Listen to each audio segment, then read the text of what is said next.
Hello, welcome back to Film Reviews, and I am joined by the one and only Kip. Are you there, sir? I am. How are you, man?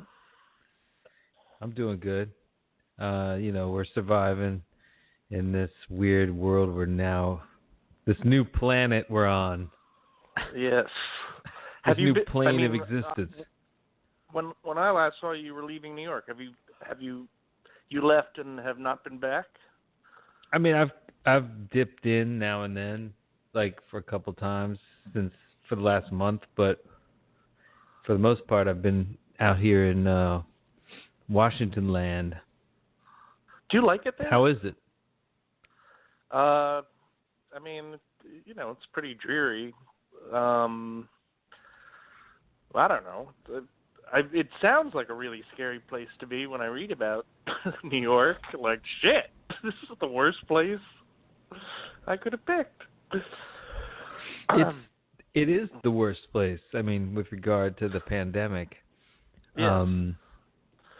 We great museums. Really... yeah, that's sort of by the wayside right now. I mean, what we're trying to do here with this show is just forget about it, Like Sure. It doesn't. We could talk about it all day, but we'll finish with this. Like, don't you think our own stupidity and like pig-headedness is just making this thing last a lot longer? Like if we all just sheltered in place, like the whole country, for just a few months, we could maybe do something. But like, since nobody, like, people are dragging their feet, and some people are like, "Oh, I'm not going to do it," like in my state, and just like, okay, well then you're just gonna like move this thing along, like. It'll go to this state, and then it'll balloon there, and then it'll balloon there, and it'll balloon there. And it'll, like, we'll never fucking be done with it. And meanwhile, in, like, South Korea and New Zealand, like, they're taking it seriously. Yes.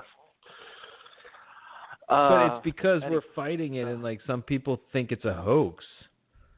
I mean, and then the president gets on and doesn't really say otherwise exactly.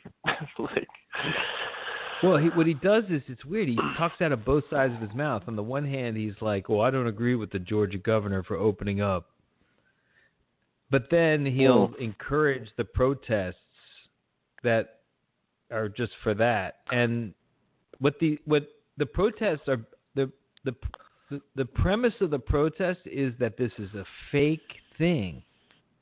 Like. It's not that they're like, "Oh, we know it's real, but we need to open up." They're just like, "No, this thing doesn't exist." That's their theory, right? Yes, that is their theory. Despite a lot of evidence otherwise.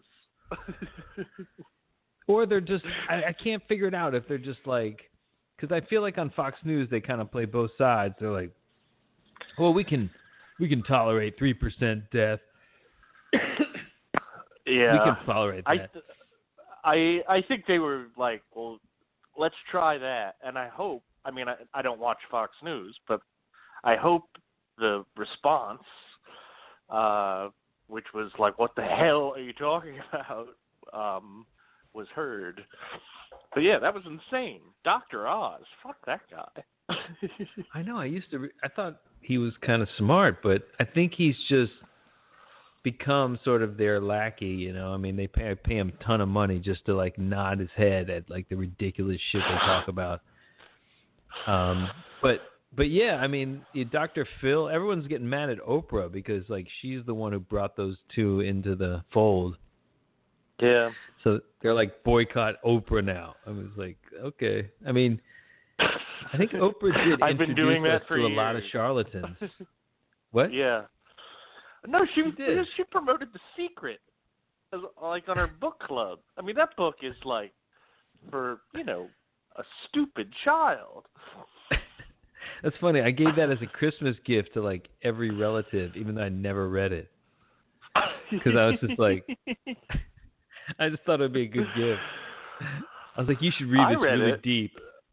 Oh, yeah, it was really deep. Yeah, I read it because I was going to do a parody of it. So I was like, well, I better read this. And then reading it, it was like, what is even the point of trying to parody this? Well, I thought it was the same thing. I mean, I just judging a book by its cover because look, I never even opened the book. I have the video, I have the book. I've never, my muscles have never put that into the VCR. You know, just like, my muscles have never like pushed to open the book to look what was inside. But I always thought it was just the power of positive thinking. Just another version of it. I mean, it's a book you can absolutely sum up and like. I mean, it's to visualize. Basically, the what secret you want. is like say you want the Hope Diamond. I mean, like literally anything, and like just imagine it appearing in your cabinet, and now it's in your cabinet, and if it's not there, then you screwed up. That's the secret. Ridiculous. Yeah, but look, there's some weird shit to that. Now we know what it is. It's like if you can picture yourself with it, you somehow will have the muscle because you're not. Let's put it this way: like thinking of something and wanting it is certainly not enough, right? I mean, so. And the whole point is, like, I think of these things is that you hypnotize yourself into doing the things that get you what you want by visualizing it. That's, I think, the more scientific way this works. I'm sure it works, though. So why would you say it doesn't work? It's like, that's just a book about that, which... No. I know it's stupid, the book, but... I mean, the Power of Positive Thinking, which I don't consider to be ridiculous, is a book about what you're describing, and the book I have read and you have not is about just I see. Like any goddamn thing you want can be yours just by your insisting it already is. And it's I mean it's just a way to, it's a very happy, like, holy crap. I mean, if you could have that as a superpower, you would want it. So people bought the book. But I mean, it's also in the text of it. It's like probably like 6 paragraphs. There isn't like a lot about anything. It's just but you know what it is? The same thing over and over again. I think a lot of people are like, I really need to finish the book. Like I read halfway through and I haven't finished. So, like I'll probably get the secret when I finish, but I don't have time. You can read it on the toilet. I mean, there's not much text. Or people, you're like, they read it and they're like, yeah, but I just can't do it. Like, I can't. Like, maybe he can, but I can't. And you're saying essentially, like, the whole thing is just a big mind fuck because it's like, obviously you can't. And so it just makes you blame yourself for not doing it right. Exactly. It's like you're not harnessing the secret correctly because perhaps you're just you don't want it enough. You're incompetent. Yeah. So I mean that's not good either. To shame the people who have come for your help. Another thing is though they never. I always feel like in all these things they never really define what it is you want. Like, what if you want, like, to rape a small child? Should you visualize that? I mean, no. If you're willing to pay $12 for the book, they don't mind. But yeah. But, do they give you any kind of guidance on that level? Like, do not visualize murdering someone. Well, that's fairly achievable. I mean, if you really want to, like, what you would do is you would visualize the corpse of the person you want to murder, and then they'd just be dead. And I can't remember if they approve of that kind of thing or not, but they probably wouldn't go out of their way to say you could do that. You shouldn't have them in your cupboard like the diamond. Like, the corpse in your cupboard. You explain that to the police. I visualized it. But anyway, so we're going to talk about this movie, The Wrong Guy, which is a movie from what year did they 1997. Oh, great year. I am probably the foremost expert on this movie now on planet Earth. But 1997. Yeah, well, what we do here at Film Reviews is we kind of go through the movie as if we're describing it for a blind man. So we're going to go through like the inch by inch of this movie because it's packed full of jokes.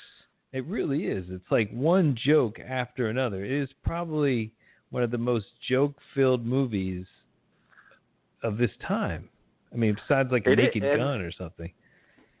But it's written by three people, one of them being Dave Foley, and then another guy who's also in the movie. But the third guy is a Simpsons writer, and it feels a lot like The Simpsons, which is a good thing. It's just like nonstop jokes, like Dude, cops are all on the take, and they're just kind of lazy idiots. And I mean, a lot of Simpsons themes. Yeah, a lot of Simpsons like cuts.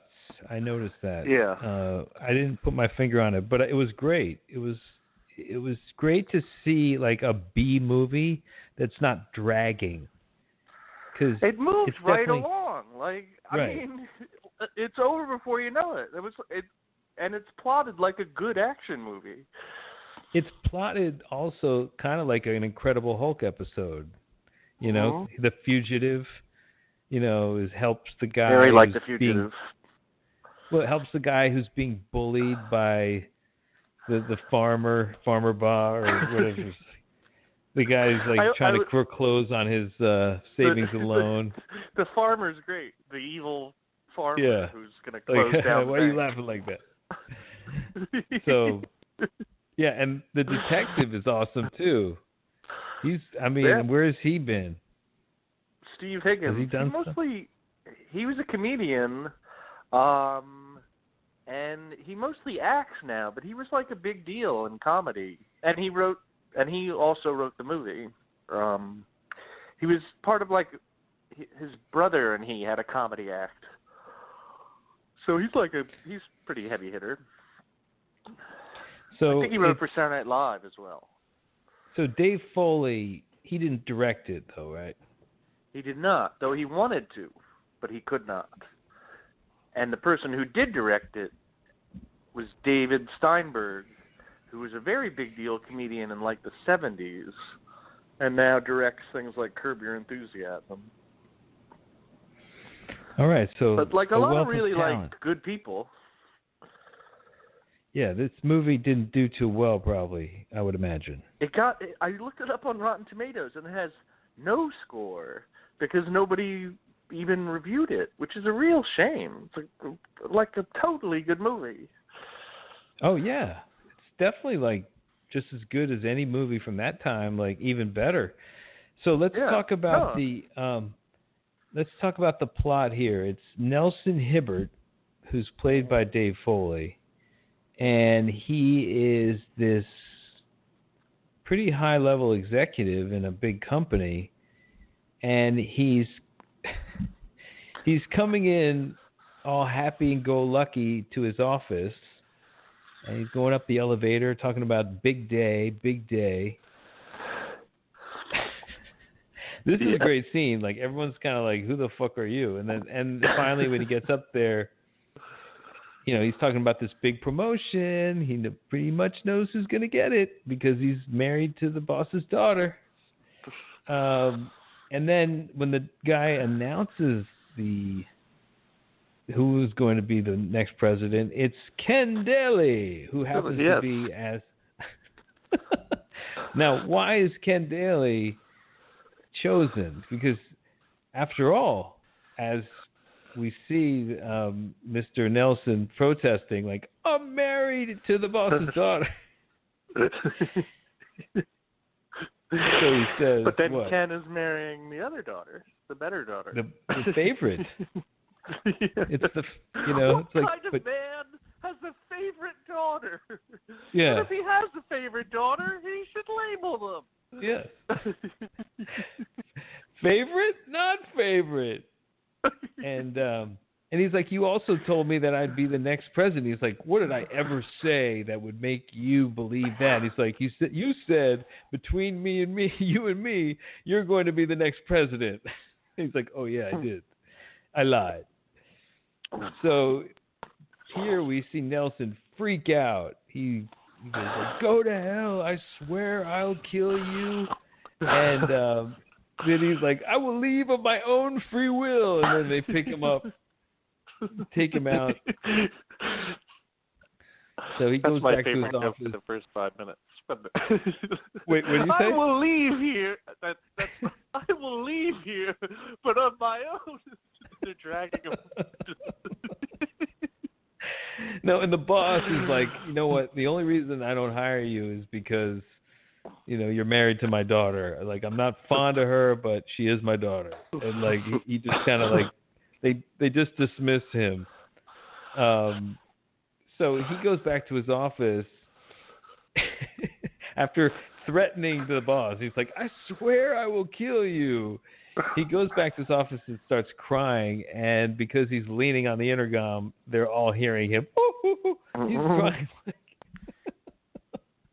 They're all laughing. And then he like leans on it again and they laugh again. So then, and that's when she goes in there and she's like, you're leaning on the intercom. He's like, oh, I was.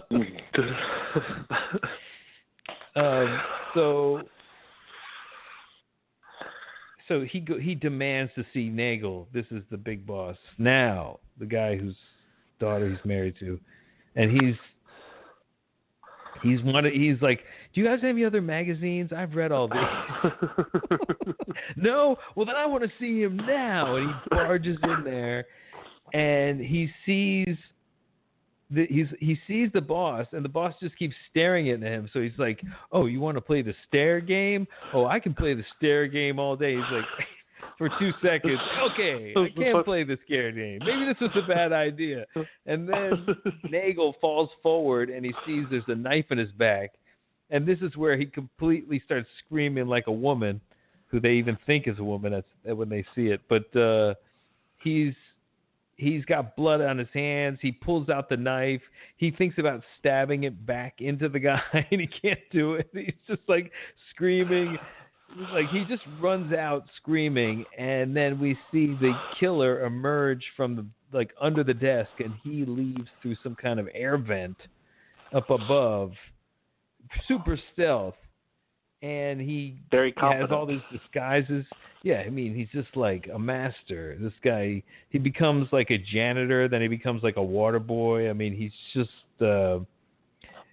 Meanwhile, Nelson is in the elevator with the knife, and he drops it from his pocket, and some guy picks it up, and he's like, "Did you drop this?" Yes. He's like, no. He's like, "Yeah, you did. I saw you." Okay, and that's the thing. Like, he keeps thinking that they really want him, and pretty soon we see that he doesn't. They don't even give a shit about him. But so which is nice, actually. I mean, yeah. The first time I saw this movie was with a woman I was dating, and she was like, "I can't stand movies like this, where there's this big misunderstanding." And it's like, no, there isn't one in this. They understand immediately he's innocent. Right, he doesn't understand he's innocent. Yeah, I think he sees some cops, and he's like, "I got a really bad nosebleed," And the guy is like, hold on one second. So the killer glides down from the building, like super stealth, and he runs right into Nelson, and he's just like, "You," because he knew he was the guy who found the body, and it's not what it looks like. That's what that's what he says to the killer. He's just like, "It's not what it looks like." He's like, "I had a really bad nosebleed," and then he goes and there was surveillance of the murder, so the cops see that the killer was the super stealth guy who escaped through the ceiling, and that Nelson came upon the body and found it and then freaked out. They know the whole story, so it's not a misunderstanding. You're right. And the killer is kind of like, they cut to him instantly, and he's like, "What?" they had surveillance. Like, what's the use of doing an inside job if you can't get inside information? The killer. I mean, the killer is excellent. We realized later the killer's working for Ken. Yeah. But what were you gonna say? No, just I thought that actor did a really good job, just being like he just really seemed like he was in the wrong movie. Like he was just this incredibly competent criminal surrounded by all these idiots. You kind of feel sorry for him the most as the movie goes on. You're like, this poor bastard. Like, anyway, it's very Inspector Clouseau type. That humor, which I always loved Peter Sellers in those movies. I thought he was great. Absolutely. So let's see, where are we here? Oh yeah, so he runs into the guy. So the killer's like, I need double the money. I need a new identity. I got to go to Mexico and live there for a few years. Everything's changed now that they've got him on film. The detective, meanwhile, is trying to get into the killer's head by going to a restaurant he went to and catching some shows also, completely. And then he actually visits some strippers, too, and questions them, even though they have nothing to do with the case. He keeps getting reports from his assistant, this guy, his sidekick, and the guy keeps giving him pretty good information. Like, they're tracking what's been happening, and they see that somebody turned up with a lot of blood on them at a hotel. And he's just, like, talking about going to see Broadway shows in New York.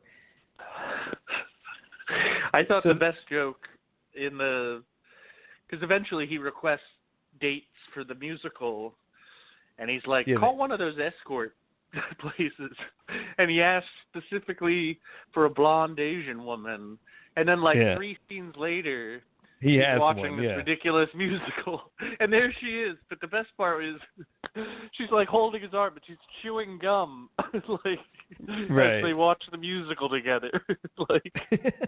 Anyway. The gum made it for me. Yeah. So he calls his wife, and he starts going into like a soliloquy, but then gets cut off by the beep. Talking about I don't think you're married yet. I mean, he's just engaged. Matters. Yeah. Oh, okay. He's going to marry. Right. Yeah. Okay. Well, that's good. But he calls her, and he's waxing and waning about how he's going to go on the run, and she doesn't seem like she even misses him. Like, she doesn't seem to be even in the picture. Like, we never see her through the movie. No, which is good, because that would just complicate things. Because I mean, he's not much of a fiance. Like, he's kind of, He spots the Jeep, and I don't. First of all, the killer, who's the super stealth guy, they know exactly where he is at all times. Like, they're always able to find and track him. He'll be driving a car that they describe perfectly, and he'll have to ditch it, which is like this Jeep with flames on it. Yeah, but don't they usually? Yes, that's true. And then, like, this Jeep ends up. I don't understand how he got the Jeep. Then, do you remember that part? Like, he ended up getting and driving that Jeep because they know the Jeep. The guy ditches the Jeep, and then Nelson stumbles on it later, and now it's a free Jeep, and he needs a Jeep. Okay. So that's why. And then he brings it back to the killer. It always seems like Nelson is taunting the killer, right? Like knowing all these things about him, but it's always just dumb luck. Right, because we see the killer keep calling the person who hired him, who we don't know yet who it is, but it's pretty obvious. Yes. But he keeps calling and saying, like, "Oh, this guy's good." Like, he's been tailing me since. But I didn't understand that, because it looked like the killer was tailing him, but for some reason, wherever the killer was, and I think like he thought that he was bringing the cops, but the cops would just end up where he was. I don't know, because he was, I guess because he was being conspicuous and bloody and causing people to report him. So therefore, he was giving the cops information of where he was. And that's he was where always the killer like was. giving a lot of heat off, or drawing a lot of heat to him, and the killer was always nearby. Right. So the killer just, and meanwhile, the cops who show up, they have a picture of the killer, and they don't think it's Nelson. They know it's the real killer, so they're looking for him. So when they show up at the hotel, he puts like his towel on his head. Just like, hey, you guys, I just got out of the shower, you know. I just want to know what's going on, you know. And then like he takes the shower thing off, and like he's trying to distract them, and meanwhile the killer is actually there. And then when they spot him, they turn around. So they're shooting at the killer, having a shootout with the killer, and he just runs off and hops a freight train. And in the freight train, he ends up eating a bunch of bad ham out of a can. Yes. So then he ends up in a hospital. A lot of Simpsons episodes with freight trains and canned ham. I mean, that reminded me particularly of a Simpsons episode. The killer gets a call about Hibbert. Or he calls, his superior about Hibbert. He's like, "Listen, this better be not, you better not have hired this guy to like fucking take me out." He's like, "Oh, come on, man." He's like, and he asked him about the $1 million reward. And he's just like, because there's $1 million reward now for anybody capturing the killer. He's like, "Oh, relax, man. Besides, like, you're never gonna get caught. Don't worry about it." So then the detective. Is it ever made clear what the hell the point of killing the boss was? I mean, not that it's a real flaw in a comedy. Yeah. But like, well, he just got promoted to second in command by the so he boss. Wants to be so he first probably wanted to be the first. Okay. Very simple. Well, that's weird. Anyway, but I mean, it's fine. I also wondered he wanted at the it end all. of the movie, I was like, what happened to the evil farmers? Well, you don't really find out. It's fine. Oh, yeah. Well, we'll see. I mean, I think that he ends up helping them out in their savings alone. We'll see when the sequel comes out. But yes. as people are just burning for it, as you can see from Rotten Tomatoes. So the killer is suspicious, though. He thinks that maybe this is a setup. So when the detective shows up to the hotel, and they're like, I guess they have a report of them leaving town. They're headed for the, border of Mexico or something like that. And he's like, "Oh, well, out of Cleveland, not my problem." But then his assistant comes up to him and he's like, "Oh, you have unlimited resources to find this killer." And he's like, "Unlimited resources?" He's like, "Okay." So then he's like, "Get a helicopter. I want to go to Cincinnati and visit my sister." So after his Nelson's stomach has been pumped at the hospital, said he ate 10 tainted hams. They're like, "What's your name?" He's like, looking for, scanning the area. He's like, Enema Bag Jones. Like, that's not your name. It's like, "Oh, my name's Helen Harris." No, Harris. No, that's my name. She's reading her tag. He sneaks into a room and steals some old clothes, like some old man clothes, puts them on. And the killer is dressed up like a doctor, so he's just about to sneak up on him and grab him when the cops come in. And the cops spot the killer in back of Nelson, and they're like, "Doctor, we need your help. Like, our partner's having a heart attack, and you're going to help him." And he's like, "Okay." And he goes and gives him the fucking shock treatment, like a goddamn, what are those things called? The defibrillators. Oh, the defibrillator. Yeah. And he's just giving it to him aimlessly, and he ends up like not saving him. And they're sitting around him, and they're like, "Relax, man." It's like, you did all you could. And he's like, I think I want to take a walk right now. And he's like, man, he's taking this really total Simpsons right there, man. Mm-hmm. So let's see, where was I? So then, yes. Sorry, I'll cut this out. So what you want to? Oh yes. So then he jumps into a fucking car with this. Who's this actor he jumps in with? Like, pretty funny guy. Was like, he was good. He was in Just Shoot Me, which was on for like 10 years on NBC. But I can't remember his name. But he was pretty good. Yeah. He's hilarious, Nelson. man. Yeah. He kind of like. He adds. I mean, he adds to this movie for real. I mean, I think it's a good scene, and he goes in there. He's like, so you won't tell me where you're going? I like that. He starts telling him some crazy theories, like you know how JFK was shot? No bullets. His head just went like that. The no bullet theory. So, in the worst way possible, like Nelson just keeps trying to tell about his situation. He's like, if I had a cousin who they thought murdered his boss, but then he really didn't, and he's like, it's like he instantly knows the answer. He's like, it was probably a Cuban assassin. They're gonna come after you with everything they've got, and many household items can be used lethally, and he starts talking about how he could kill him with some wax paper and some other thing, bubble gum, I don't know. Tea bags. But what was it? It's tea bags. Oh, that's right. Tea bags and a piece of wax paper.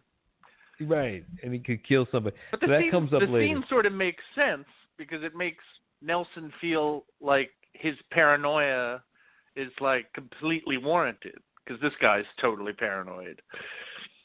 Yeah, this guy's like completely nuts to the point where I think something he says to him makes the guy think that, turn on him and say like, tell the post office they can suck my ass, and then he throws him out of the car.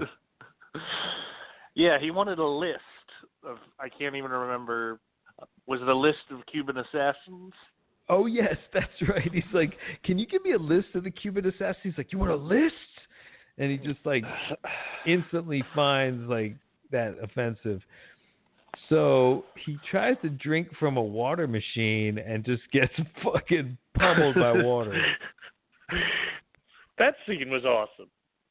Because you even knew what was going to happen. But then it's like they just went for it. I mean, the guy, Nelson, puts his head under a water thing. It's like, oh, I bet he's going to get too much water. But it's like so much more than you're prepared for. But I guess it kind of cleans off the blood. So that's the good shit. Maybe. But, yeah, that could be.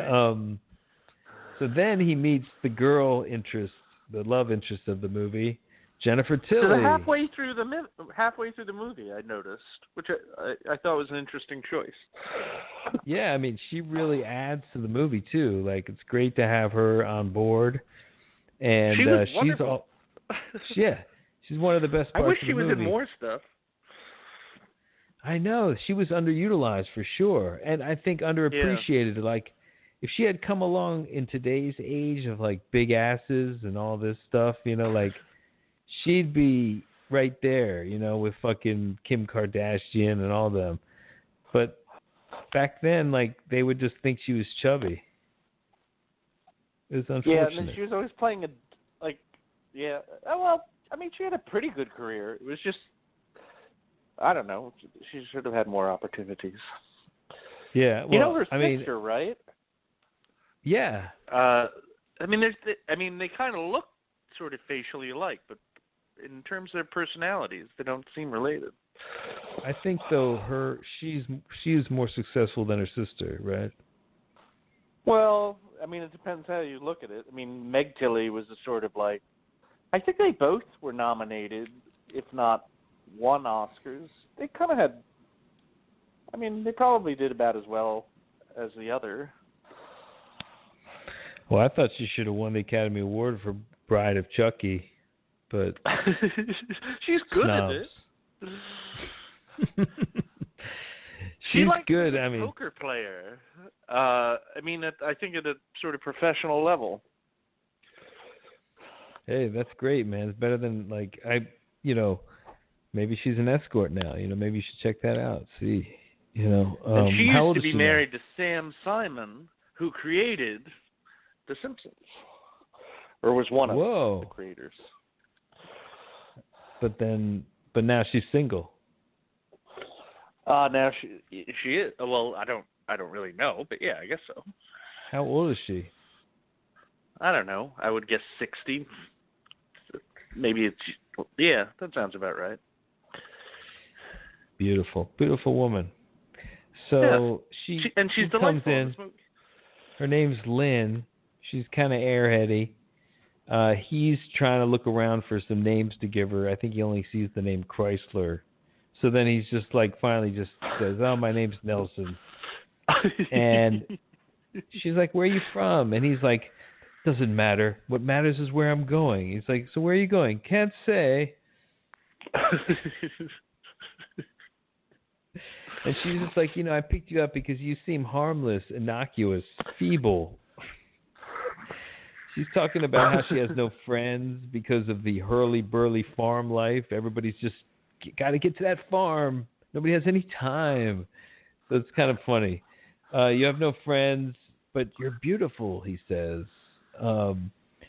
She's driving, and then she falls asleep while she's driving. She has narcolepsy. She's like, "Did I have a spell?" I wonder if you can do that now. You think you can do narcolepsy jokes now? You think that's... Oh, God. If you can't do narcolepsy jokes, man, we're done. She does it very well because she seems kind of like she's sort of sleepy in her manner. So it's somehow not really that much of a surprise somehow. She should not have a license to drive. No. But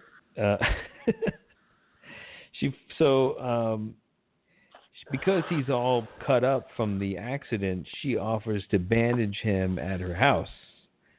And she tries to put disinfectant in her cut, and then he's like, "Oh no, stop. It's my fault. It's for my skin is too sensitive for chemicals and filthy towels." And she just breaks down and cries. She admits to him that her fridge is broken, and so they've been eating cat food. And she offers to give him room and board if he just works for them, being a handyman. And she's like, well, he says, "I can't do any heavy lifting." And he's just like, "You know what? You don't want me around." I mean, he just can't take a hint from this woman. She's totally into him. He's like, "You don't want me around. I'll just go down the road. Maybe I'll sleep in a cardboard box. Maybe I'll eat some food out of a dumpster." It seems like he just wants her to want him even more, but she doesn't really come across. I guess, but it's just she totally gives her he just the sob story. And he's like, "Okay, I'll stay." And then he's like, "Oh, you can stay in my brother Billy's room." And then he goes into this room, and it's the room of a gay man. And he's just like, "So Billy's gay, huh?" And he's like, No, Billy, no way. He's a Marine. She laughs hysterically. Yeah. It's like, it's if you only tastefully knew. done. I mean, it reminded me of Kids in the Hall, because he's not like, "Oh, your brother's gay." He's just like, "Oh, your brother's gay." Like, no. So, I mean, do we think he is gay, or do we think that she's in denial? Gay. Yeah, he's gay. Yes, okay. I think that's the joke. I mean, which is the Kids in the Hall kind of thing. Like, dad's gay, says he's not. There's this one guy in this movie who's comes in now and then in different scenes, but some of the funniest scenes in this movie come from this dude, the lines that this dude tells. And it's like when the killer is searching for Nelson and he's showing picture of him to like this one guy. I think he's like a gas station guy. And he tells to him, he's like, this guy, he's like, he's a genius. Like, he's a master killer. And he's like, are you sure he's not an idiot? It's like, no, I didn't see no genius. I saw an idiot. I saw him put his head in the water machine. Yeah. This guy's dumb. He's like, oh, he maybe just made you think he was dumb. It's like, no. But then, so as he's talking to this guy, a cop car just starts barreling up to the killer, and the killer just like is like, oh great, here we go again. Like the guy's bringing the cops to me, and he's like, sorry, broken siren.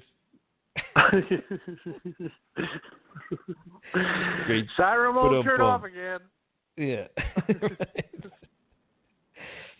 So he's trying to repair the fence outside as their handyman, and he almost had it all done, but the minute he sees the father, they all knock down again. And the father, because the father closes the gate. Oh yeah, okay. So You'll then the confuse father, the blind people who are listening. Yes, thank you. That's why it happened. So what? But it's Joe Flaherty, right? Yeah. Yeah, from SCTV. And also, I mean, he's Canadian as well. Dave Foley's Canadian, director's Canadian. The bad guy is Canadian. A pretty Canadian production. Yeah. This guy, who is the actor that plays the gas station guy? Do you know him? No, I thought he looked like Joe Flaherty, so I wondered if they were related. But no, I don't remember. I don't know who did the actor. Oh yeah. But anyway, that guy, Joe Flaherty, did he ever make it to Saturday Night Live? No. God, he should have. He was really good. I think being on SCTV is kind of cooler. I know, but a lot of people migrated from there, right? I mean, they started there and then went to Saturday Night Live. I mean, only Martin Short that I can think of. Like, am I wrong? Yeah, I think that was it. Unless oh Kath wow, I thought O'Hara there were more. I mean, Second City, like the organization, like Dan Aykroyd and John Belushi were in it. But then there was this kind of schism that went to SNL. But people from SCTV proper, I can't really think of any others than Martin Short. So they were on different networks? Yes. Oh, okay. SCTV was like on PBS when I watched it. I mean, I don't... Yeah, but that was like reruns, right? Mm-hmm. Yeah. Great show. So Joe Flaherty, who hasn't really at this point, he looked basically the same he did in SCTV. He does. Had like a real old man. Yeah. He was probably like in his 30s when he was Guy Caballero. He looked like he was, That's right. approaching 60. The president of like SCTV, I mean, it was like he played that too, or was that Guy Caballero? That was Guy Caballero. Okay. Was the president of SCTV. So, of course, he gets offered at dinner some canned ham, and he can't eat it. He's like, this cracker is so filling. Also, the ham looks absolutely disgusting. Yeah, it looks... Well, I think it's cat food, like she said. But... I saw this movie, over the last 2 days. I don't remember this cat food thing at all. Oh, when she first breaks down, when... The guy, she's like, our fridge is broken, so she's had to eat canned food. She said something where we had. Yeah, she said something where we've had to eat something. But that's definitely a canned ham that she served, which is that's what they disgustingly look like. And he has eaten a whole bunch of tainted canned ham. So he doesn't want to eat any of it. But so the father's like, I know she tried to hire you on as a handyman, but I'm going to have to let you go. And he's just like, I can understand, no problem. Let me just say that this has been the best time of my life these last 4 hours. And if I go, he's like the greatest loser. He's so nice in his send-off. And I think that touches him. And she's just like, maybe you can, I'm just a country banker. And he starts talking about his problems, how he's dealing with these big money bankers trying to foreclose on him. And he's like, a maybe banker, you can help. and the farmers are going to drive him out of business. A classic reversal. Okay, I didn't catch that. That's right. That's a joke right there. Okay, so he's like, maybe I can help out the bank, and everything's great again. He goes to bed, and she totally wants to like sleep with him right there, but he's trying to get her to tilt in a certain way so that he can see her silhouette, right? I don't think she wants to sleep with him. I think she's like sort of an innocent. But yeah, she's being backlit in like a sheer gown. But I don't think she really knows it. No, because and he so goes, he just... it wouldn't be proper. And she kind of hesitates.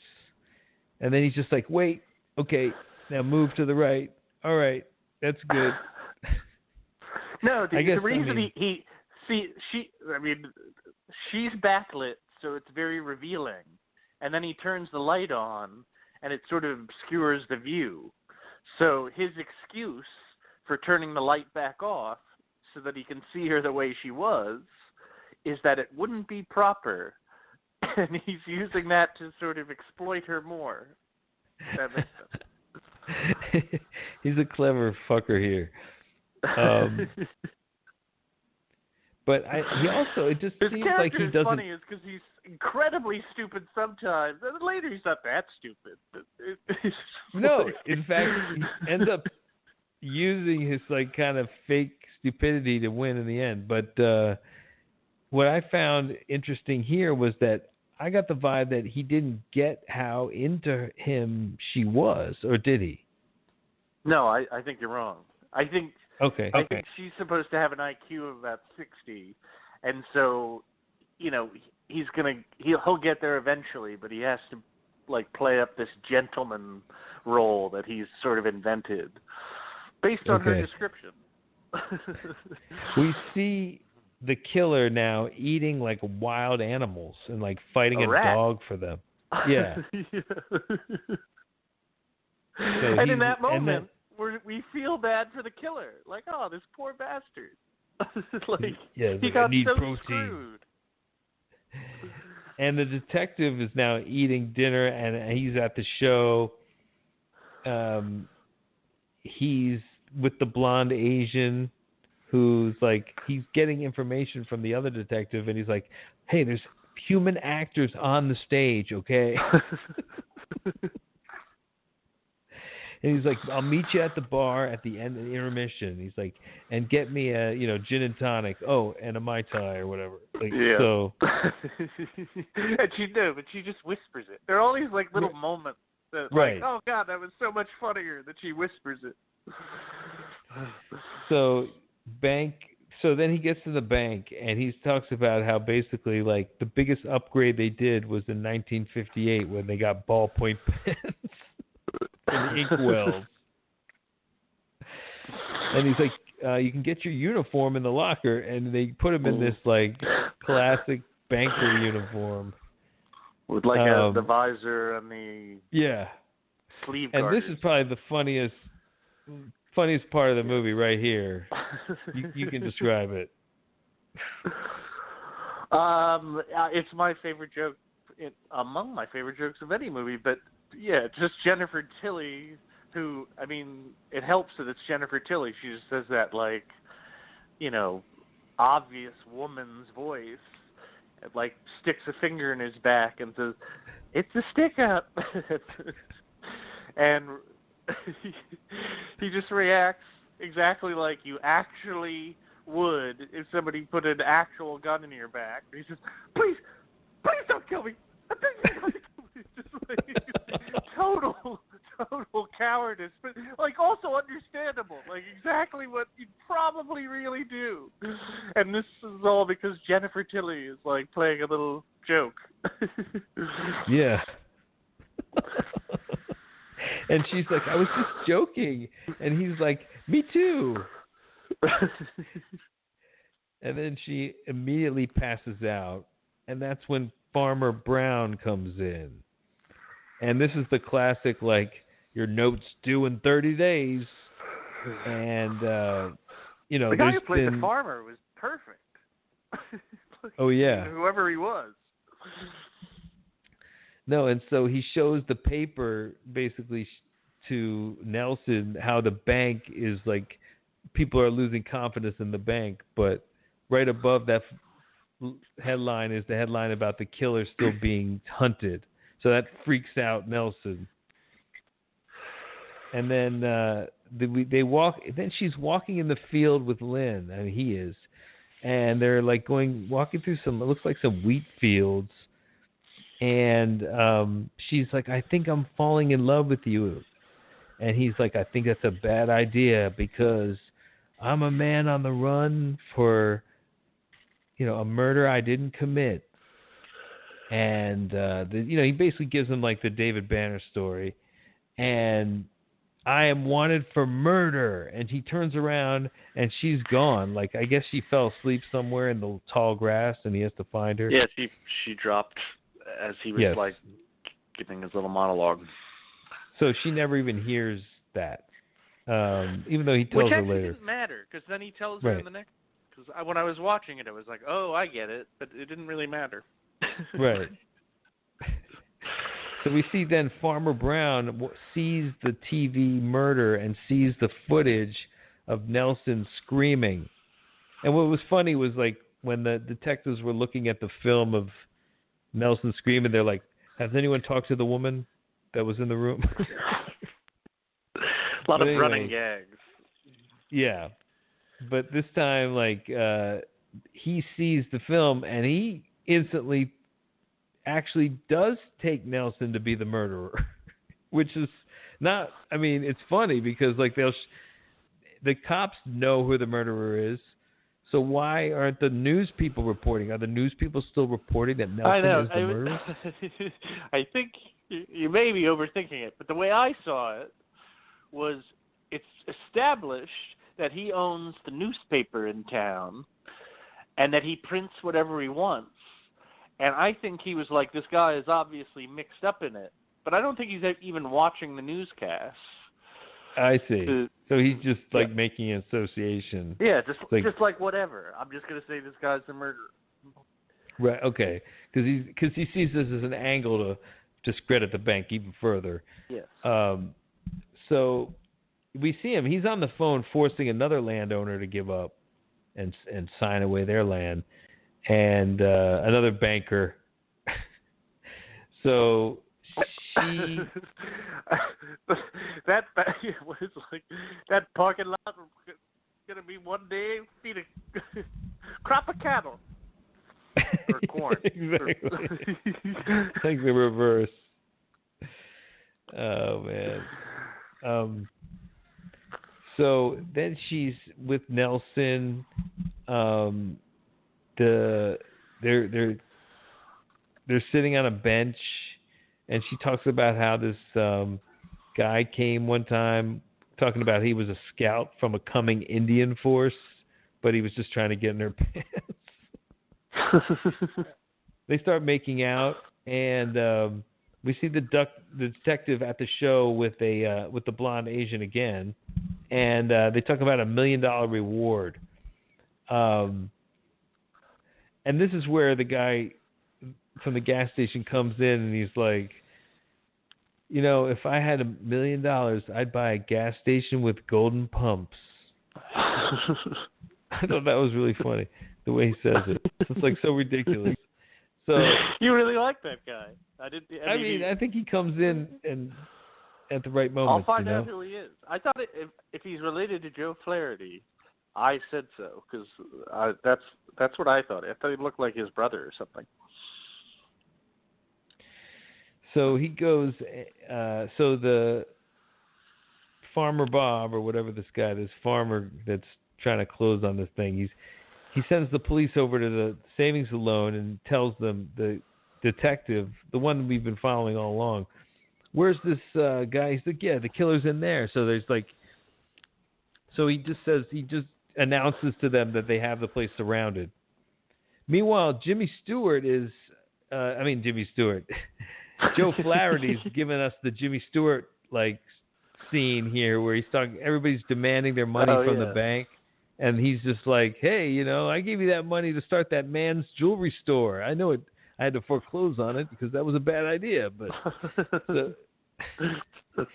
men don't wear jewelry in this town. Yeah,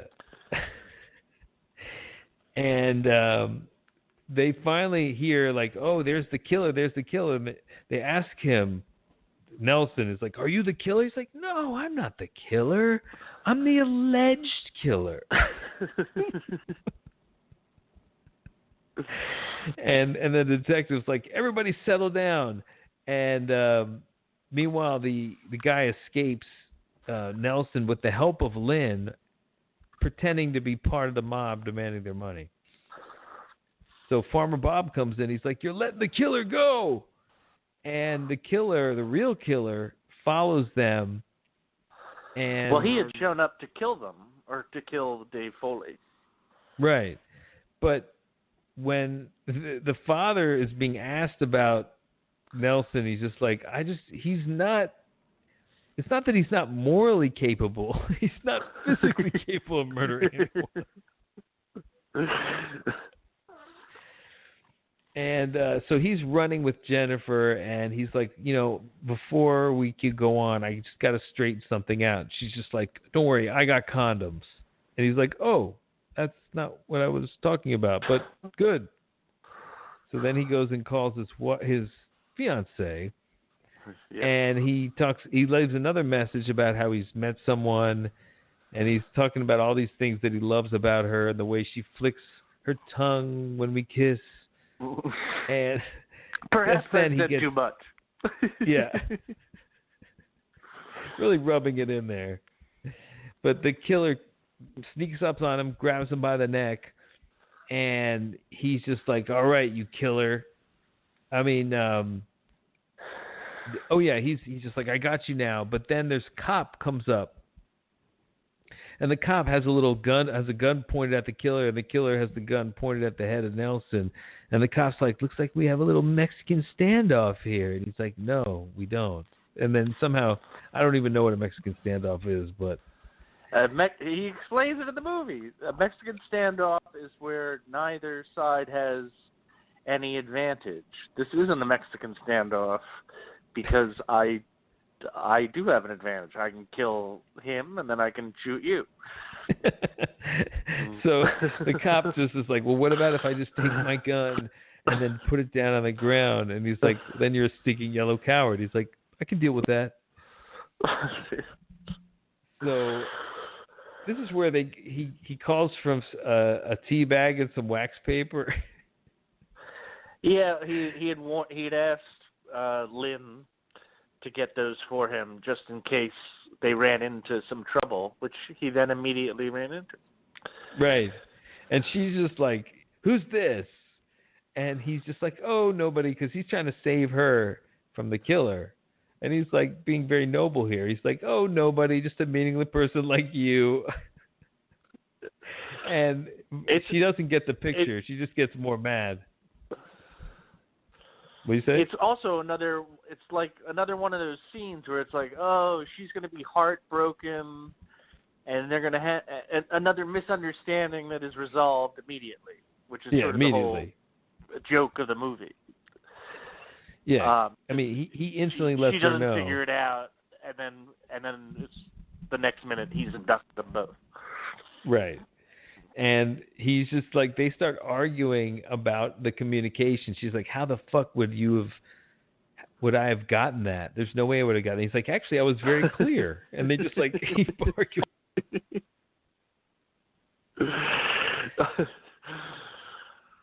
Yeah, so she was really great. Yeah, and the detective is having a manicure they go to a scene now with Jennifer Nelson and the killer, and they're explaining to the killer, like, they think he's a killer, and he's like, no, they think I'm the killer. And he's just like, you're a super cop, stop the charade. He's like, nobody's after me? You know, because, like, he's very surprised. And he's like, you're some kind of super cop. And he's like, no, I'm nobody. And he's just like, well, if that's true, then I'll just have to hog tie you and shoot you right here. And he's like, okay, we'll go with the super cop thing you were talking about. Yeah. That's probably the second best joke in the movie. Like, oh, you figured it out. I was that super cop thing you were talking about. That's me. So, and he's like, when I get to Mexico, I'm going to ransom you for a lot of money.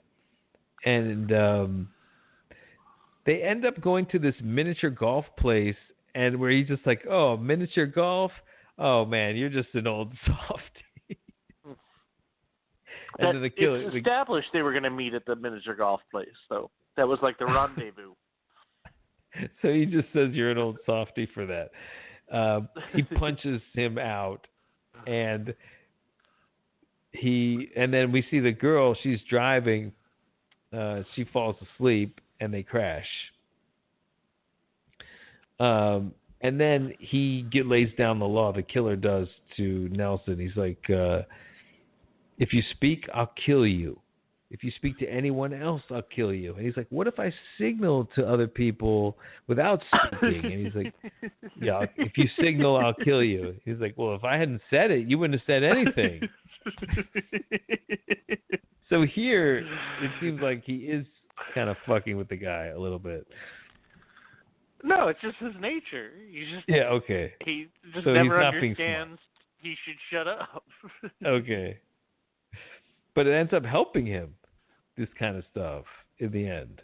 His penchant for doing this kind of thing. He's always tripping the killer up just by not being what the killer thinks. Right. So at one point, the killer, he punches him again after this argument, and he goes unconscious. So the killer's carrying him, and he realizes that he's been awake this whole, like, for a while. Like, he has. So he's like, you've been awake? And he's like, I've been carrying you. And he's like, oh, I thought you wanted to. You remember that part? Yeah. I do. Anyway. Yes. Yeah. And you get the money. Okay. So, the killer's going to the meetup with Ken Daly to get the money. And Nelson instantly thinks that Ken is there for the rescue. He's like, he's going to save us.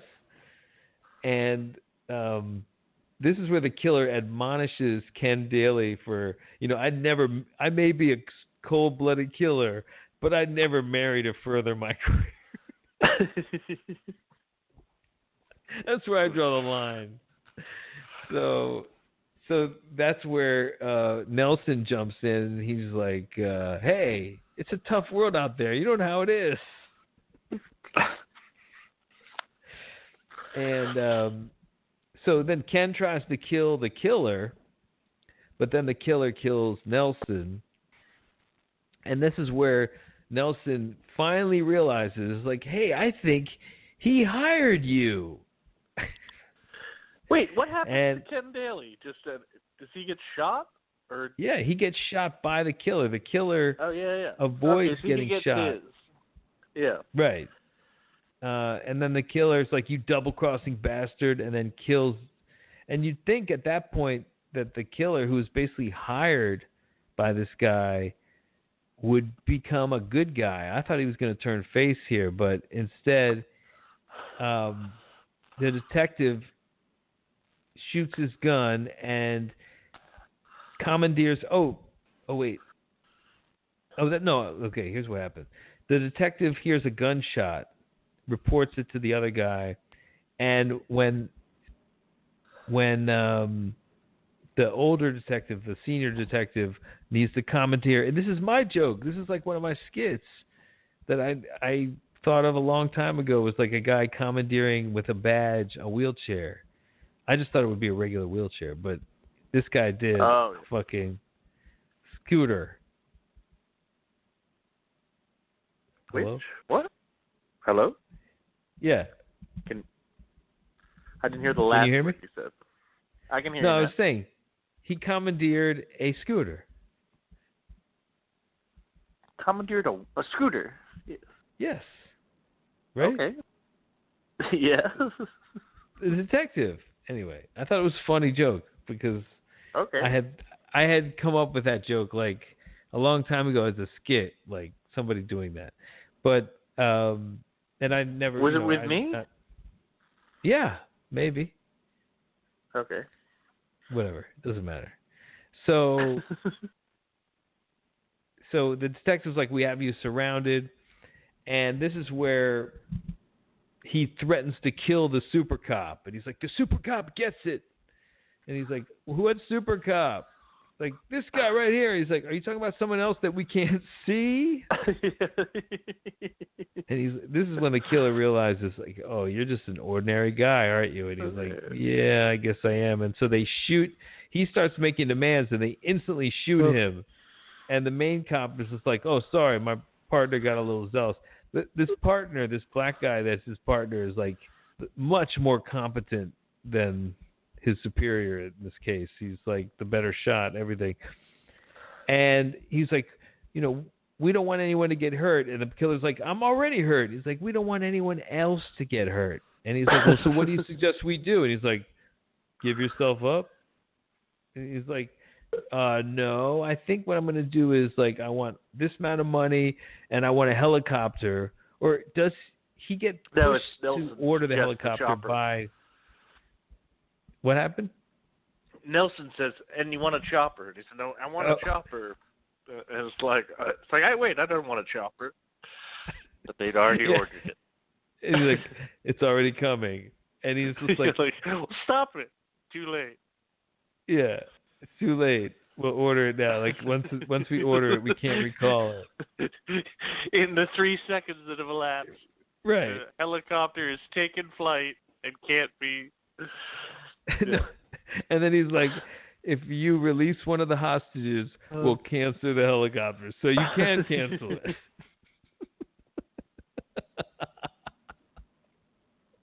That shit was funny. And then the killer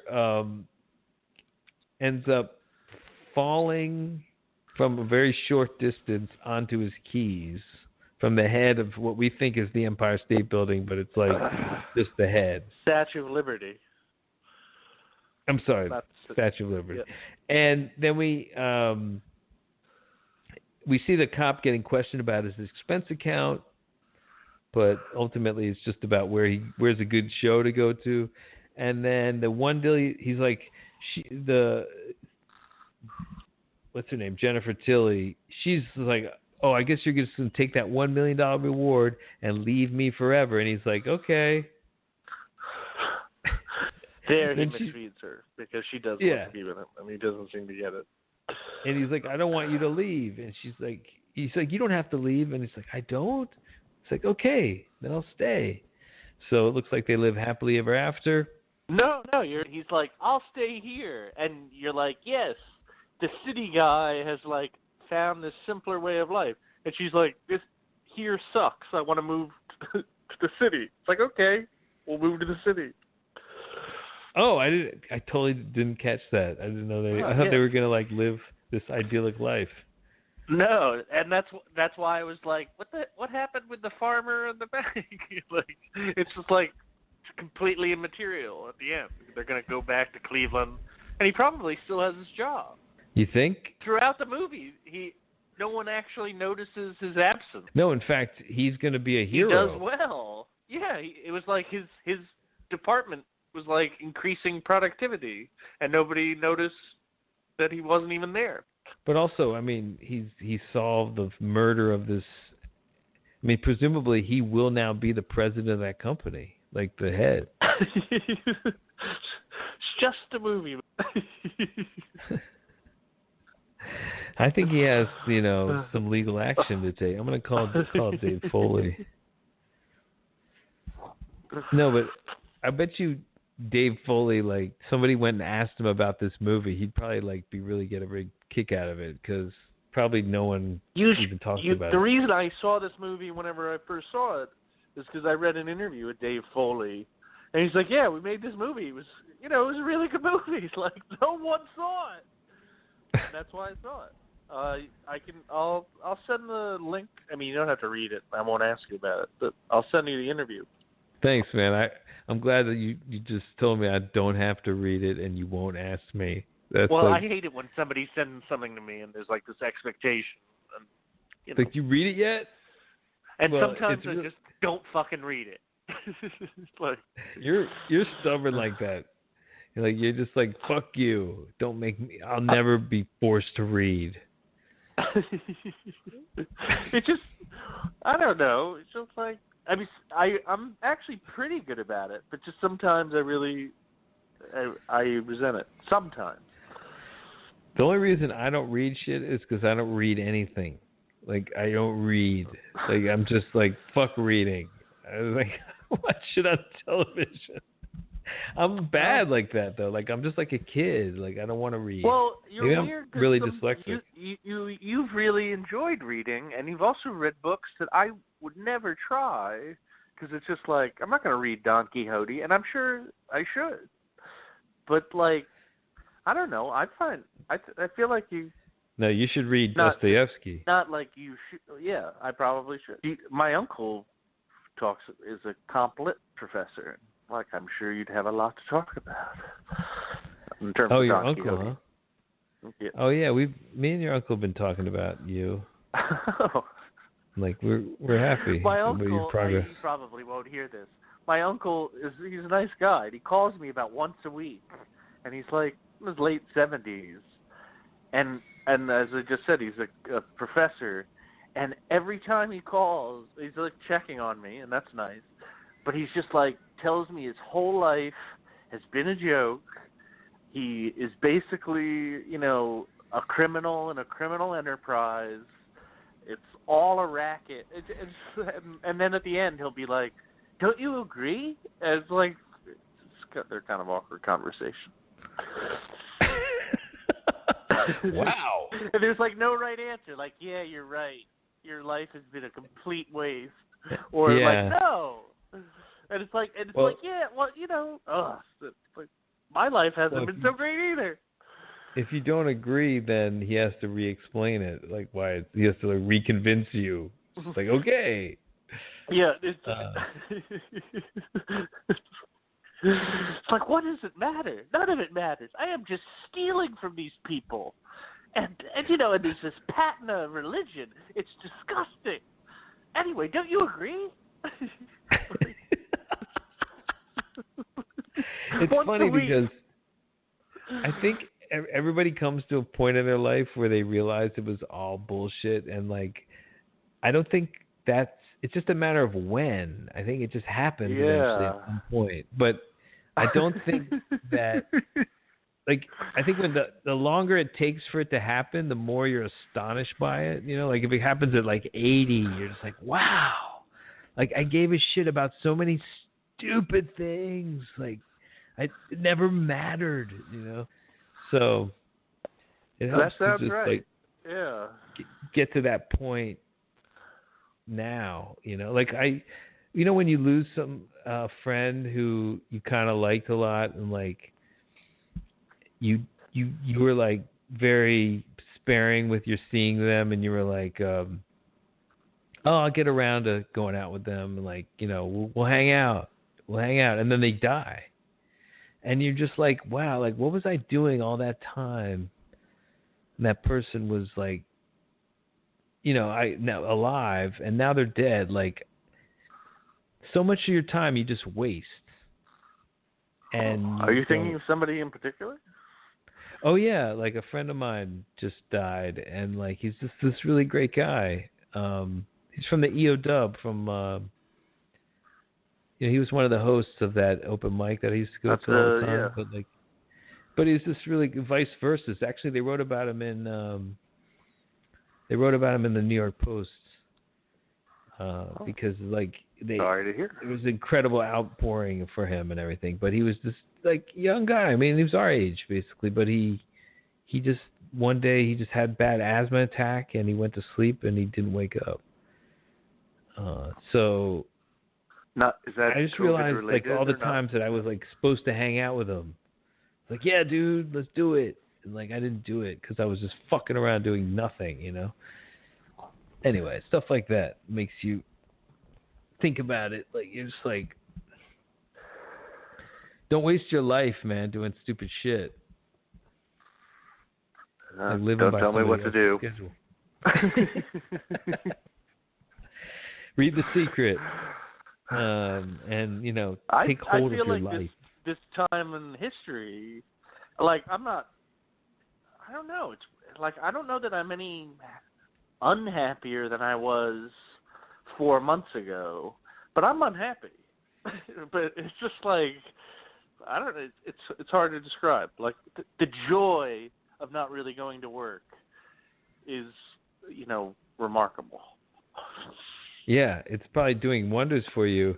And not only that, but let's face it, you were probably living almost like this quarantine life for a while anyway. I was. Yeah. Yeah. It's this is not a strange Saturday night for me.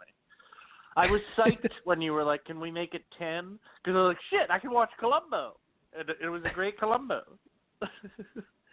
So you just have the TV hooked up, the antenna, and that's where Columbo comes on?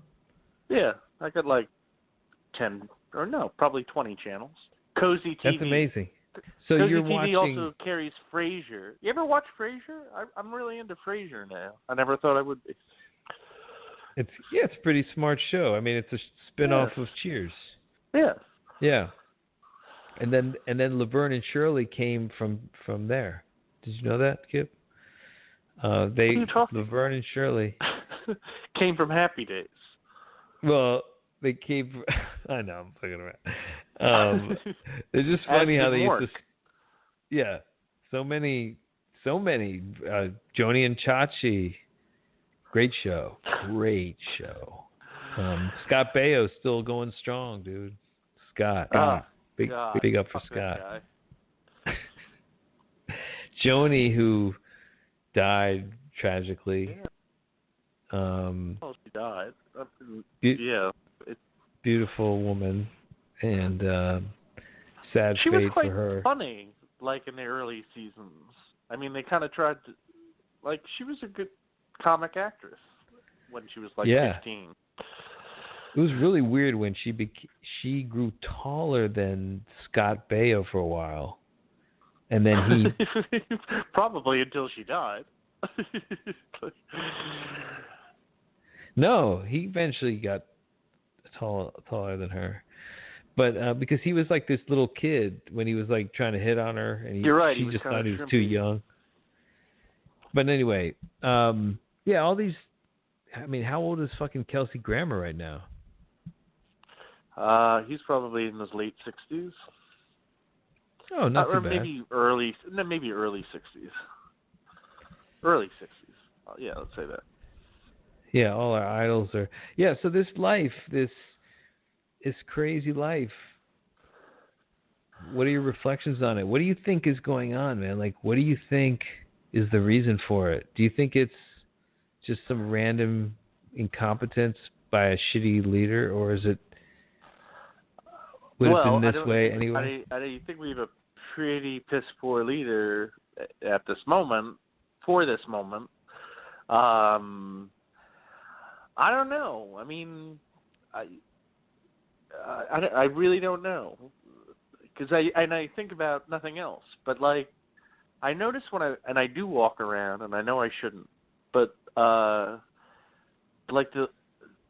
absence of so much industry, it's I can see the Statue of Liberty much more vividly than I could before, because it's just everything's less polluted, and eventually it's what it's what benefit do we even bring to this planet?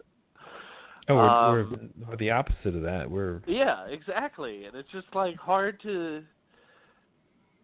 I mean, in a way, it's it's nice that we're not constantly assaulting our life source. I don't know. And so you think there's some cosmic thing going on, like with the Earth, like rebelling? Yeah, maybe. Or I don't know. Do you know, every single day, just because it's nearby, I take a walk in Greenwood Cemetery because it's really nice. It's like really big and there aren't many people. But like that's where I'm going to be buried, and it's just so weird to be in my future cemetery every single day during a pandemic. Like, you know, I'm moving in. It's amazing because I think that it's amazing how they just came up with all this money, right?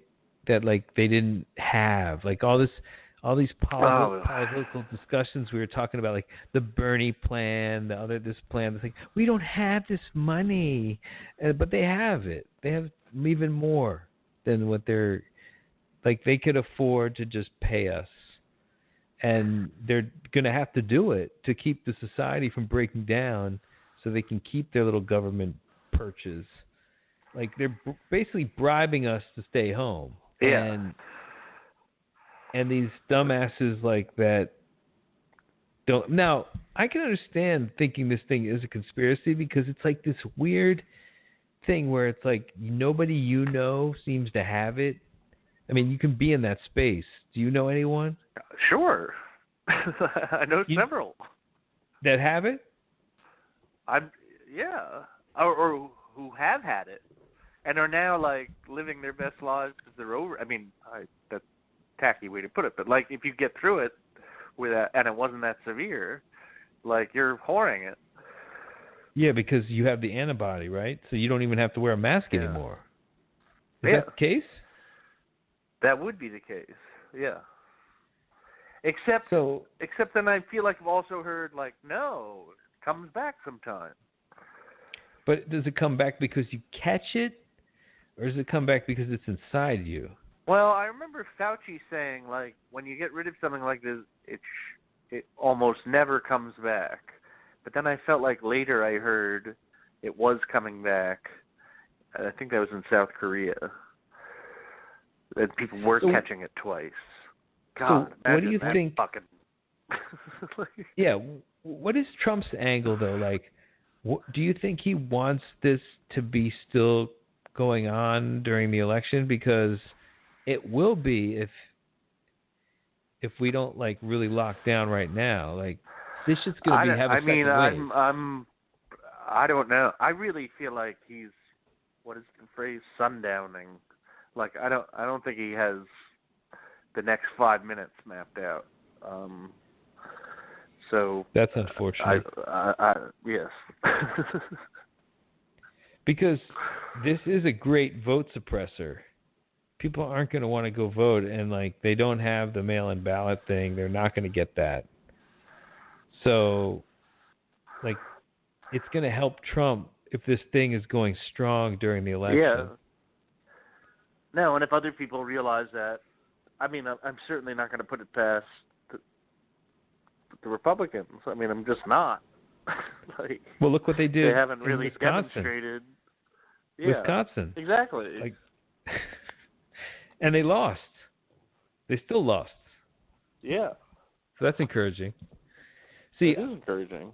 Have you ever been more eager to vote in your life?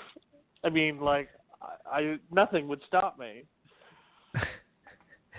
I thought for sure. See, this is the problem I'm having is that I thought for sure he was going to be unelected. I thought he was going to lose the next election because I just thought there's just too many people that fucking think he's totally sucks. And there's a few people think he's pretty good. And then there's a really small group who love everything he does because they're in an abusive relationship with him. I mean, it's a cult. But I just don't think there was enough to get him there now because it's like the mystique has worn off. And I thought this virus was just like even more of that. But then I started looking at like, oh, well, maybe, the economy, they can say, oh, well, the economy was going really good except when the virus hit. So it's not really Trump's fault that the economy has gone to shit. Yeah. You know, so I mean, like he can use that as an excuse. The election is how many? You know, I don't even know. I don't even know what fucking month it is. But I mean, I know when the election is. April, May. Anyway, 7 months, 6 months. This guy was talking about people injecting themselves, and people have done it with disinfectant. I mean, what the hell is he going to say? Yeah, it was in the Daily News. Oh my God. People, yeah, it's. And I mean, I suppose if you're wearing glasses where this president is sane and like a great man, you might be like, wow, that's a good idea. I'm no doctor. I'm not a doctor. It's weird how every once in a while I hear Joe Pesci when he's talking, and I'm like, wow, this is who the president is, like a Joe Pesci type. Yeah. You know, like a character. Fucking clown, dude. But it's probably based on Joe Pesci. Like, he loves those movies. He loves, like, thinking he's one of those dudes.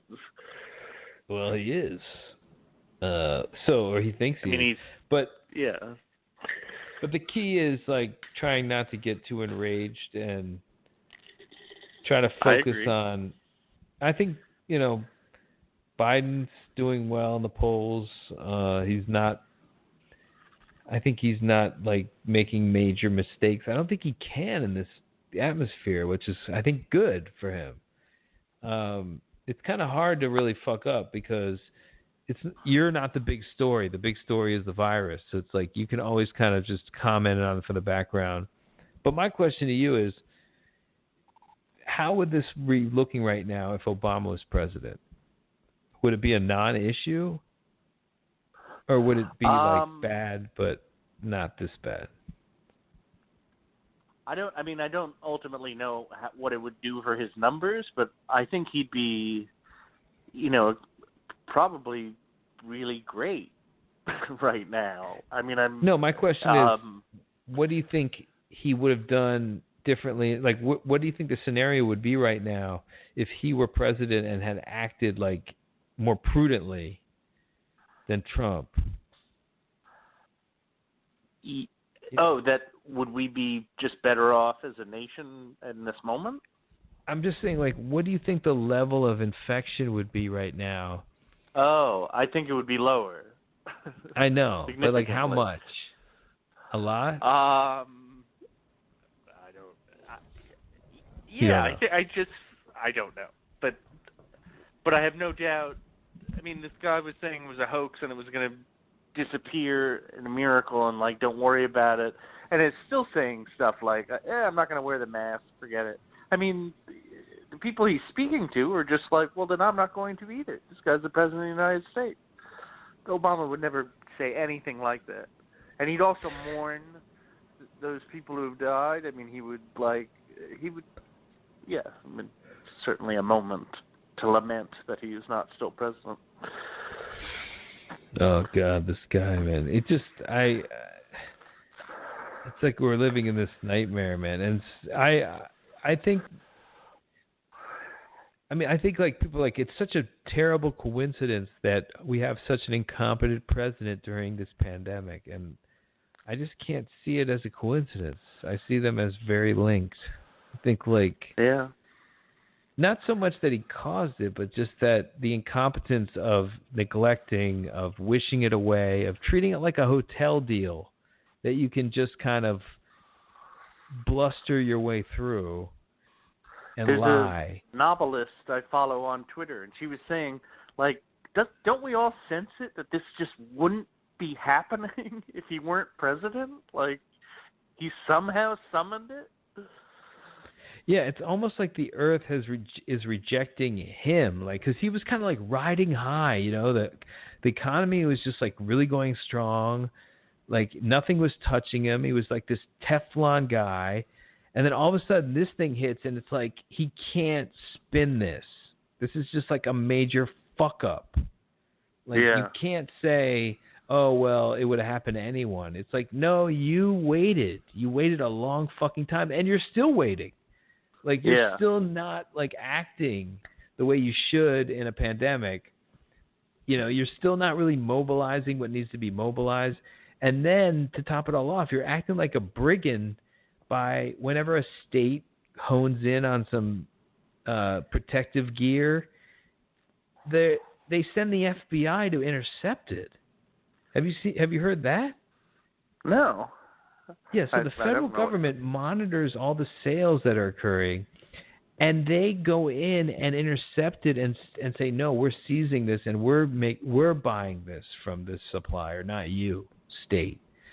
And then what they do is they take those supplies, they put them in the hands of their chosen private vendors, and then those vendors have to sell to the states at inflated prices. Wow. That's not astonishing, but Jesus. So they've had standoffs, like the state police versus the FBI.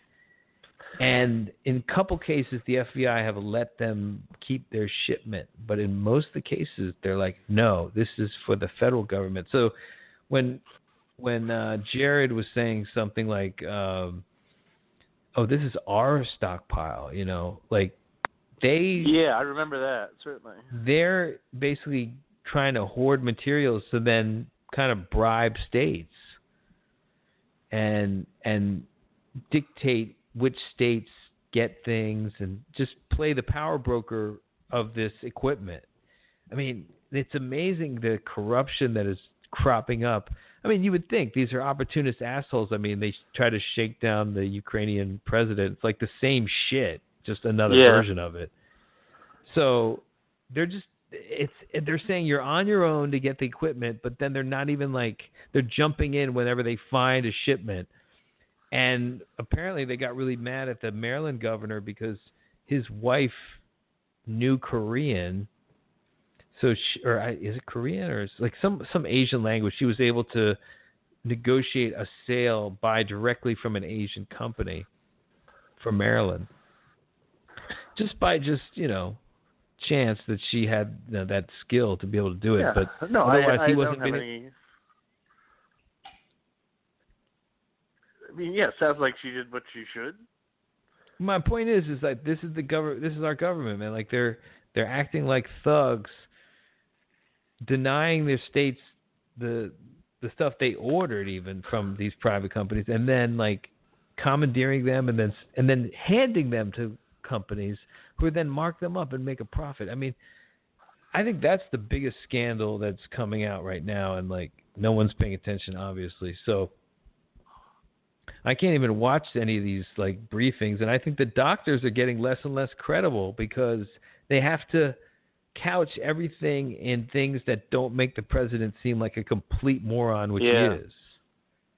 No, it's amazing just how many people are like abandoning their sacred duty for fealty to this guy, who eventually probably will go so off his rocker that everyone who basked in his reflection will look like an idiot. And it's just like, why are you sacrificing your entire reputation and career? And like, I know, but it's just weird because I can't understand. It's like, do you really think that this guy is smart? Like, or are you just being because some people are like, well, I need, like Fauci, I'm sure he reasons like, I need to stay in this circle so things don't go crazy. Yeah, but, and how can I save the most lives? Well, like, to not get ejected so that I can still. So, but that you when you do that though, like you're compromising your integrity. I mean, you just are. Yeah. But anyway. Yeah. We'll see the end of this, but I predict this is going to be going on for a long time because no one's getting their shit together and no one's coordinating it. So one state's going to have an outbreak. Are you going to leave New York, do you think? I might for a year, or at least until this thing blows over. I mean, what's the point? I have an apartment there. Like, why am I paying the rent? I'm not staying there. And I'm telling my job, until there's a vaccine, I'm not coming to work. I can do my shit remotely. Like, Wow. Why should I? Is it the same amount of work? Are you doing like as much work as ever? No, it's tapered off a bit because of all the uncertainty, I think, has caused a lot of things to just kind of be put on pause. So there's less of it, but it's proven to me now that my job does not require me to be in the office. So what is my incentive to go back? No. I mean, I almost want to say, you know what? I'm not going back. Like, I can do it here. Why am I coming? Like, if you don't want me, then fucking fire me. But like, otherwise, I'm doing it from home from now on. Bye. No, so it seems mutually advantageous.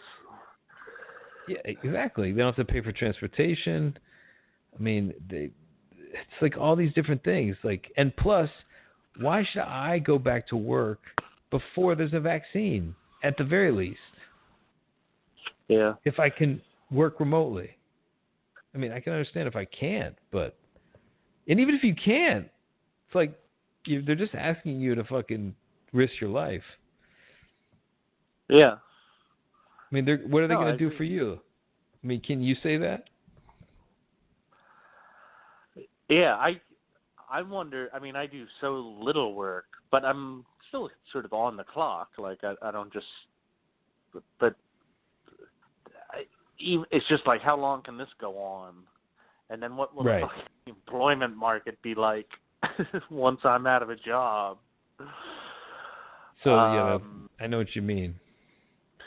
But have you collected unemployment? Not in years, no. No, yeah. I mean, I'm working right now. But I could go on unemployment. But New York, it's like I could give a shit about leaving it now. I mean, it's not like I love this city, damn it. I don't care what happens. It's weird how this thing has struck like the whole. You know, when we were growing up, everybody was like moving out to the suburbs, and when we were leaving college, like everyone started flooding the cities, and now like the cities reached this like maximum capacity, and they were like the perfect breeding ground for this virus, and that's why like a lot of right wingers they look at this and they're like, oh, they're just killing a bunch of liberal cities. Yeah.